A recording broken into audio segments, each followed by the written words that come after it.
estou aqui para falar da palavra Congo e das suas diferentes expressões que existem dentro da língua quimbundo e os seus respectivos significados, ok? Então, a primeira é a própria palavra Congo, que significa as terras do Congo, o país, a República Democrática do Congo, ok? A segunda é de Congo, na língua quimbundo. Quando se diz de Congo, a palavra de Congo significa dívida, ok? E temos também Macongo. Macongo é o plural de Congo, que significa dívidas. Se eu dizer, Emengalani de Congo para Kufuta, eu tenho dívida para pagar.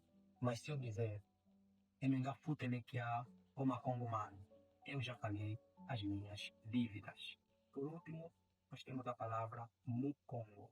Mukongo significa caçador. É uma palavra que está totalmente distante dessas que acabamos de ver. Então é necessário não fazer confusão, não é, entre as palavras. Tem Congo como um país, a República Democrática do Congo. Por exemplo, se eu digo Emengendele Muixia Congo, eu fui do Congo. Quando eu digo Emengalane de Congo para Kufuta, eu tenho dívida para pagar. Se eu dizer Emengafute de Kia uma Congo Mano, eu já paguei as minhas dívidas. Tem também exemplo do Mukongo que eu posso dar. Mwene Tateto, Mwene Mukongo.